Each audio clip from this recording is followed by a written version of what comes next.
Alors, voici le cours sur les hormones. Hormone, ça veut dire exister. Molécule messagère produite par le système endocrinien ou glandes ou tissus en réponse à une stimulation dans un but fonctionnel et adaptatif capable d'agir à faible dose.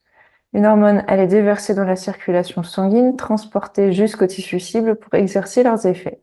C'est un messager de la communication intercellulaire. Des systèmes endocriniens qui communiquent par le maintien de l'homéostasie, le système endocrinien hormonal et le système nerveux des neuromédiateurs. D'où viennent nos hormones? On a trois groupes. Les stéroïdes, cholestérol qui est le précurseur commun, le noyau stérol, stérodogenèse dans la mitochondrie et l'hormone T3. Dérivés d'acides aminés comme les catécholamines, dopamine, adrénaline, et les indolamines, sérotonine, mélatonine. Les hormones thyroïdiennes, T3, T4. Protéines et peptides, TSH, FSH, LH, GRH, par l'hypothalamus. Les communications hormonales. On a la synthèse du messager, le transport du messager, les réceptions par les cellules cibles, transduction du message, réponse au message et dégradation du messager. La régulation hormonale. Dans le cerveau, on a une stimulation si une concentration sanguine diminue, une inhibition si la concentration sanguine augmente. Donc on a un double rétrocontrôle. Concentration dans le sang dépend du taux de sécrétion de l'hormone et du taux de l'élimination de l'hormone. Élimination des hormones par la cellule cible qui l'a captée, les enzymes, et par les reins ou le foie, détox hépatique et élimination rénale. Alors, le chronorythme. L'hypophyse, elle libère l'ACTH entre 4 et 9 heures du matin, TSH 22h, 24h, hormone de croissance entre 19h et 4h, la prolactine entre 23h et 4h et l'hormone antidiurétique entre 23h et 8h. C'est ça que l'importance d'un bon sommeil. Les corticosurrénales, le cortisol libre entre 6h et 9h, désodocortisol entre 6h et 10h, l'aldostérone entre 8h et 11h, la testostérone par le testicule de 10h à 11h, dihydrostostérone 20h à 7h, la thyroïde, la thyroxine, donc 7h à 10h, dihydrothyroxine entre 20 et 7h, le pancréas qui va libérer l'insuline entre 10h et 17h, le peptide C donc entre midi et 15h et le glutathion entre midi et 23h. Les neurohormones, on a la noradrénaline entre 11h et 15h, adrénaline 11h 15h, sérotonine 4h midi, dopamine 21h 3h, mélatonine entre 22h 3h, histamine 23h 6h, rénine active 10h 16h et angiotensine 2 entre 11h et 13h. Le fait de comprendre ce chronotype va vous permettre de voir si, quand on dose au niveau du sang, à quelle heure il va falloir faire les prises de sang, tout ça. Vraiment, c'est hyper important. Donc, encore au niveau du chronorythme, à 2 heures du matin, c'est le sommeil le plus profond. À 4h30, la plus basse température du corps. À 7h30, un arrêt de sécrétion de mélatonine. 8h30, péristaltisme intestinal. 10h, meilleure vigilance. Donc, minuit, 22h30, arrêt du péristaltisme intestinal. Donc, c'est pour ça qu'il est important de manger, au moins finir de manger à 9h pour que tout puisse bien digérer. À 21h, une sécrétion de mélatonine. Donc là, à 21h, c'est là qu'on coupe les écrans. 19h, plus haute température du corps. 18h30, plus haute pression sanguine. 17h, plus forte force musculaire. Et 15h, baisse de vigilance. Donc c'est important de comprendre son chronorythme, qu'il soit adapté à soi aussi, parce qu'on peut avoir un décalage aussi de quelques heures, hein. Donc l'hormononutrition. Donc, à chaque étape de la communication hormonale, des molécules nutritives essentielles interviennent. Ainsi, le fonctionnement optimal de la communication nutritionnelle adéquate. Donc, les avancées les plus récentes de la recherche tendent à prouver que l'association de composés bioactifs naturels et synergiques peut être des alternatives efficaces sans effet secondaire dans la prise en charge des dysfonctionnements hormonaux. Phytohormonutrition thyroïdienne. Donc, on a l'hypothalamus qui va sécréter la TRH, qui a besoin de zinc, vitamine A et fer. L'hypophyse, donc, il va libérer le TSH qui a besoin de zinc, vitamine A et fer. La thyroïde qui a besoin d'iode, de tyrosine, de fer, de zinc, vitamine A, magnésium et vitamine B. Dans la circulation sanguine, on va avoir la T4 qui va une conversion de T4 en T3. Il va besoin de sélénium, de fer, de zinc, magnésium. Et la T3, dans les tissus cibles, a besoin aussi de zinc, de vitamine A, D et activation des récepteurs. Donc les vitamines liposolubles et les minéraux sont très importants pour la thyroïde. Le dysfonctionnement hormonal, donc on a une fatigue, une prise ou perte de poids, des troubles de l'humeur, troubles du sommeil, baisse de la libido, chute de cheveux, infertilité. Non, là on va parler du cortisol. Le cortisol est fait à partir de cholestérol, prégnénolone, progestagène, glucocorticoïdes, minéralocorticoïdes, androgènes qui donnent des œstrogènes. Donc, le rôle du cortisol, c'est dans le métabolisme des glucides. Il augmente la néoglucogénèse hépatique, diminution de la consommation périphérique du glucose. Il augmente le catabolisme et diminution de la synthèse. Diminution de la synthèse au niveau protéique. Au niveau du métabolisme lipidique, il augmente la libération d'acides gras dans le tissu adipeux. Il diminue la lipogenèse. Dans le métabolisme hydroélectrolytique, donc minéralocorticoïdes, rétention de Na+, et excrétion urinaire de potassium.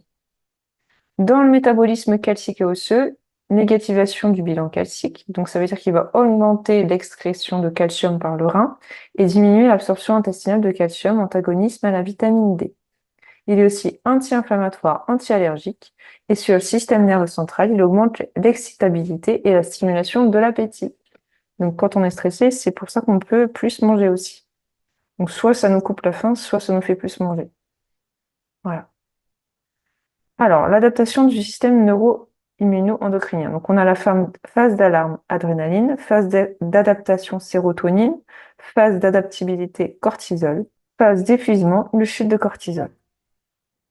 Alors, un déséquilibre hormonal peut venir de plusieurs causes. Il y a infectieux ou post-infectieux, endocrinienne ou métabolique, comme la thyroïde, surrénale, diabète, la maladie systémique auto-immune, dysbiose, candidose, SIBO, HPI, le digestive, maladie inflammatoire chronique intestinale, intolérance alimentaire, hépatite, neurologique, myasthénie, narcolepsie, cardiovasculaire, cardiopathie, hypotension, respiration, asthme, post-opératoire et néoplasique. Les solutions naturelles pour les surrénales. On va stimuler l'axe hypothalamo-hypophysaire surrénalien grâce à l'ashwagandha, le tellurococque, L-tyrosine. Réguler la synthèse des neuromédiateurs grâce à la tyrosine, le zinc, vitamine B5 et B6. Moduler l'axe immuno-inflammatoire grâce au K6, au zinc et à la vitamine C. Booster le cortisol grâce à l'ashwagandha, le L-taurocoque, K6. Réguler la glycémie grâce au K6, zinc, ashwagandha. Effet diurétique grâce au K6 et action neuroprotectrice avec le K6, le zinc et l'ashwagandha. Les plantes adaptogènes, on a 3 axes thérapeutiques, métabolique, immunitaire, neuropsychique, neurotransmission, endocrinien. Ils optimisent la réponse de l'organisme aux modifications de son équilibre intérieur en réponse aux variations du milieu extérieur. Donc surtout c'est vraiment pour la prévention et le monde végétal, il semble seul en mesure de fournir les médications à effet multiple synergique potentialisateur. Donc l'ashwagandha, c'est le ginseng indien. Il est tonique et aphrodisiaque, stimule la libido, améliore la mémoire, diminue les effets du stress sur les cellules cérébrales du striatum, neuroprotecteur et anti-inflammatoire de l'intestin. Donc vraiment, on peut l'utiliser pour ça. Il y a l'Eleutérocoque, ginseng russe, anti-fatigue, performance sportive, améliore les capacités de travail, de concentration, action régulatrice, soutien des personnes âgées ou en convalescence. On l'utilise pour la fatigue et le manque de punch, aussi dans la perte d'appétit, dans le surménage intellectuel, dans des situations nouvelles et stressantes et la prévention hivernale. Donc voici la deuxième plante adaptogène. Ensuite, il y a le cassis feuille, qui est anti-inflammatoire, sans effet ulcérogène, analgésique périphérique, qui diminue la concentration de TNF-alpha, interleukine. Il piège les radicaux libres et s'oppose à la liperoxydation. On a l'activité salidiurétique et natriurétique antihypertenseur. Donc vraiment, on va jouer sur les surrénales.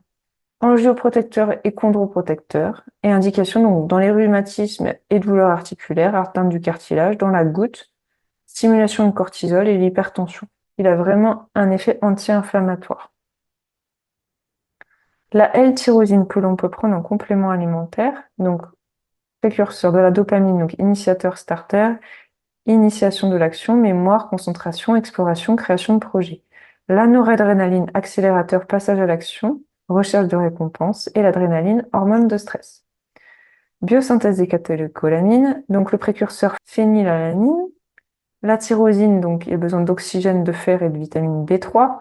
La L-dopa, qui a besoin de magnésium, de zinc, vitamine B2, B6. La dopamine, qui a besoin de magnésium, de cuivre et vitamine C. Noradrénaline, et qui donne l'adrénaline, qui donne aussi la méthionine avec la vitamine B6, B9, B12. Le stockage vésiculaire. Voilà pour la L-tyrosine. Alors, les cofacteurs sont la vitamine C, qui diminue le cortisol en cas de stress chronique, qui est immunomodulateur, cofacteur enzymatique, neuroprotecteur. Ensuite, on a la vitamine B5 et B6, qui sont des cofacteurs enzymatiques pour la synthèse de neuromédiateurs. Le 2-bisglycinate de zinc, parce qu'il est le mieux assimilé, conversion de la progestérone en cortisol, immunomodulateur et neuroprotecteur. La testostérone. Donc, le précurseur, c'est le cholestérol, pregnénolone, DHEA, testostérone, œstrogène. Progestérone, mais la pregnénolone donne aussi de la progestérone, testostérone, œstrogène, du cortisol et de l'aldostérone.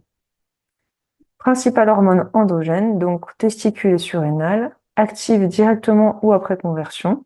DHT, donc c'est la dihydrotestostérone, et E2, ça veut dire œstradiol. Donc c'est vraiment le cholestérol, il donne vraiment plein de sortes d'hormones. C'est vraiment ça à retenir, c'est qu'on a tous besoin de cholestérol. DALA, donc déficit androgénique lié à l'âge. Donc les signes, diminution de la masse musculaire, adiposité viscérale, ostéoporose, diminution de la pilosité, gynécomastie, dépression, anémie microcytaire. Les cibles d'action. Donc on va stimuler l'axe hypothalamo-hypophysaire grâce au tribulus, phénogrec, maca, zinc, sélénium, vitamine B5 et D. On va inhiber l'aromatase et la 5-alpha-réductase grâce au Cereona repens, maca. Lutter contre les effets du DLA, libido, force musculaire, dépression, grâce au tribulus, phénogrec, maca, zinc, sélénium, vitamine B5 et D. Combattre l'insulino-résistance grâce au tribulus, phénogrec, berbérine, zinc, sélénium et chrome.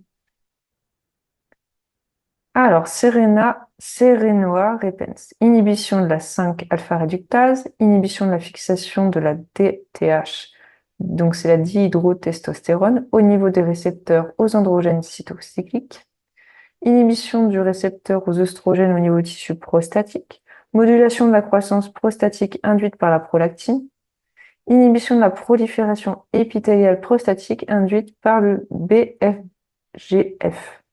Induction de l'apoptose et action antiproliférative et effet anti-inflammatoire. Le tribulus, croix de Malte. Donc lui, c'est un abolisant pro-érectile et stimulant de la spermatogénèse, améliore la libido et augmente le taux de testostérone, augmente le désir sexuel chez la femme, améliore les fonctions sexuelles, favorise les fonctions œstrogéniques et la fertilité. Il est diurétique et antilithiasique, donc surtout pour les lithiases oxaliques. Hypotenseur et vasodilatateur coronarien. Attention si vous êtes déjà en hypotension. Alors, le maca, c'est le ginseng péruvien. Et donc de la cordillère des Andes, c'est un stimulant général, stimulant sexuel, et les indications sont la fatigue avec asthénie sexuelle, qui favorise aussi le bien-être général, améliore la fertilité masculine. On peut l'utiliser en cas de baisse de la libido chez la femme ménopausée. Ensuite, on va parler des œstrogènes. Donc, c'est une hormone de la féminité aussi présente chez l'homme, qui fait naître, développement et préservation des seins, sculpte les rondeurs, lisse et déride la peau, réduit la pilosité, hydrate les cheveux et font briller et scintiller. Ils humidifient le vagin, gaieté et bonne humeur, enthousiasme et ardeur, endurance physique, envie d'aimer. Les progestagènes, ça détend, ça calme, ça apaise, ça pacifique, sommeil profond, dégonfle les seins, du bas-ventre, les mains, les pieds, chevilles avant les règles. L'hyperœstrogénie relative, c'est un déficit en progestérone, donc on peut avoir une mastose, un cancer du sein, un kyste ovarien, une endométriose, un fibrome utérin, une infertilité, un problème dans la grossesse, prééclampsie, prématurité, fausse couche, syndrome prémenstruel et préménopause et périménopause. Ça arrive souvent pendant cette période-là. L'hypoœstrogénie, c'est la ménopause confirmée. Donc, on a des bouffées de chaleur, un état dépressif, transpiration excessive, insomnie, atrophie vaginale, asthénie, céphalée, modification du poids, altération de la chevelure, modification de la poitrine. La testostérone chez la femme, elle joue dans la libido, la masse maigre, la densité osseuse, la fluidité de la peau, la fonction cognitive, l'énergie, l'état général. Son origine dans 50% par le tissu gras, 25% par les glandes surrénales et 25% dans les ovaires. Le taux est 20 à 30 fois inférieur à ceux de l'homme. Donc, quels sont les moyens naturels pour lutter contre les effets du vieillissement hormonal chez la femme? Donc, quand on a un problème d'humeur, déjà, il va y avoir une diminution de sérotonine, une diminution de progestérone, une diminution de T3. Il va falloir jouer là-dessus. Si c'est un problème de circulation, c'est qu'il y a une diminution d'oestrogène, une augmentation du stress oxydant, une augmentation de l'inflammation. Au niveau de la peau, ça peut être une diminution d'oestrogène, une diminution de l'hydratation ou une diminution de l'acide hyaluronique. Ou alors, un syndrome prémenstruel, on a une diminution de progestérone. Si on a une fonte musculaire, c'est qu'on a une diminution de testostérone et d'oestrogène. Si on veut contrôler son poids, c'est soit qu'on a une insulino-résistance, soit qu'on a une diminution de testostérone ou une diminution de sérotonine, ou T3 au niveau de la thyroïde. Pour la libido, c'est une diminution de testostérone et d'œstrogène, et les troubles digestifs, diminution de testostérone et des œstrogènes, qui donnent une dysbiose. Donc, on peut utiliser le griffonia, c'est les graines qui contiennent du 5-HTP, précurseur immédiat de la sérotonine. Augmenter l'activité de la sérotonine impliquée dans l'appétit, l'humeur et le sommeil. Augmente la perception de la satiété et diminue l'IMC. La sérotonine est métabolisée en mélatonine dans la glande pinéale. Ça passe la barrière hémato-méningée, anxiolytique, réduit les attaques de panique. Le fragon, il est diurétique, vasoconstricteur, veineux, puissant. Il s'oppose à la distension du réseau veineux en surcharge. Il est anti-inflammatoire, anti-œdémateux, effet stimulant au niveau des récepteurs alpha-adrénergiques, les cellules lisses des parois vasculaires. On va l'utiliser le fragon dans le cas de varices, d'insuffisance veineuse, d'insuffisance véno-lymphatique, les jambes lourdes, les paresthésies, les crampes, les hémorroïdes, les métrorragies qui sont liées à la contraception, et ça améliore aussi la circulation rétinienne au niveau des yeux. L'extrait de fenugrec, alors il est riche en saponine qui soutient les niveaux sains d'œstradiol chez la femme, vitalité et désir sexuel, qualité de vie saine, soutien du désir sexuel sain chez la femme, favorise une vitalité sexuelle saine, vraiment dans la sexualité, soutien d'une qualité de vie saine pendant la ménopause, il réduit les symptômes des sueurs nocturnes et des bouffées de chaleur pendant la ménopause et il favorise une expérience sexuelle saine. Et pour finir, le damania, c'est médicinal et aphrodisiaque, stimulant sexuel chez l'homme, augmente la testostérone libre et anti-aromatase, donc il est anti-conversion de testostérone en oestrogène. Donc voilà pour comprendre la phytothérapie au niveau des hormones, comprendre un petit peu ce qu'on peut utiliser. Donc ce sera personnalisé avec l'accompagnement, mais ça vous permet déjà de comprendre les grandes lignes et les précurseurs des hormones. Je vous remercie et vous dis à bientôt.